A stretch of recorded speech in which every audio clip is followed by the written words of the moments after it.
ಹಾಗಂತ ಹೇಳಿ ಇಲ್ಲಿ ಸ್ಮಗ್ಲಿಂಗ್ ಆಗಿಲ್ಲ ಅಥವಾ ಅವರು ಯಾರೋ ಗೋಲ್ಡ್ ತಂದಿಲ್ಲ ಅದೆಲ್ಲ ನಾವೇನು ಹೇಳಕ್ಕೆ ಹೋಗೋದಿಲ್ಲ. ಆದರೆ ಈಗಾಗಲೇ ನಮಗೇನು ಯಾವುದೇ ಮಾಹಿತಿ ಇಲ್ಲ. ರಾಜ್ಯ ಸರ್ಕಾರಕ್ಕೆ DRIನವರಾಗಲಿ ಅಥವಾ ಈಗ CBI ಕೊಟ್ಟಿದ್ದೇವೆ ಅಂತೇಳಿ ಪತ್ರಿಕೆಯಲ್ಲಿ ಬಂದು ನಮಗೇನು ಕಮ್ಯುನಿಕೇಷನ್ಸ್ ಇಲ್ಲ. ಸಾಮಾನ್ಯವಾಗಿ ಸರ್ಕಾರಕ್ಕೆ CBI ಕೊಡ್ತಕ್ಕಂಥದ್ದಕ್ಕೆ ಪರ್ಮಿಷನ್ಗೆ ಬರ್ಕೊಳ್ತಾರೆ, ಅದೊಂದು ಪ್ರೊಸೀಜರಲ್ಲಿದ್ದು ಅದು ಕೂಡ ಮಾಡಿಲ್ಲ. ಅದರಿಂದ ನಮಗೆ ಏನಾಗಿದೆ ಅಲ್ಲಿ ಅನ್ನೋದು ನಿಮಗೆ ಹಾಗೆ ಪತ್ರಿಕೆಯಲ್ಲಿ ಗೊತ್ತಿದೆ, ಅಷ್ಟೇ ವಿಚಾರ ಗೊತ್ತಿದೆ.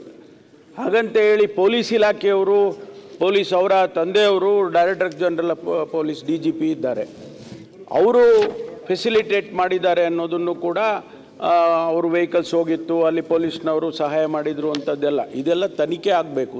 CBIನವರು ತನಿಖೆ ವಹಿಸಿದ್ದಾರೆ ಅಂತ ಹೇಳಿದ್ದಾರೆ, ಅದು ತನಿಖೆ ಆಗಬೇಕು. ಇನ್ನು ಸಚಿವರುಗಳು, ಇಬ್ಬರು ಸಚಿವರು ಇನ್ವಾಲ್ವ್ ಆಗಿದ್ದಾರೆ ಅಂಥೇಳಿ ತಾವು ಪ್ರಸ್ತಾಪ ಮಾಡಿದ್ರಿ, ಪತ್ರಿಕೆಯಲ್ಲಿ ನಾನು ನೋಡಿದ್ದೇನೆ. ಅದು ಕೂಡ CBIನವರೇ ಕಂಡುಹಿಡಿಬೇಕು, ಇನ್ವೆಸ್ಟಿಗೇಷನಲ್ಲಿ ಬರಲಿ. ಯಾವ ಸಚಿವರು ಈ ಚಿನ್ನದ ಏನು ಈ ಸ್ಮಗ್ಲಿಂಗಲ್ಲಿ ಇನ್ವಾಲ್ವ್ ಆಗಿದ್ದಾರೆ ಅದು CBIನವರು ಕಂಡುಹಿಡಿದ್ರೆ ಮುಂದೆ ಏನಾಗಬೇಕು ಅನ್ನೋದು ತಮ್ಗೆ ಗೊತ್ತಿದೆ. ಆದ್ದರಿಂದ ನಾವು ಇದಕ್ಕೆ ಸ್ಪಷ್ಟವಾಗಿ ಇಷ್ಟೇ ಹೇಳ್ಬೋದು ವಿನಃ ಬೇರೆ ಏನು ಹೇಳೋದಕ್ಕಾಗೋದಿಲ್ಲ. CBI ನೀವು CBI ಕೊಡಿ.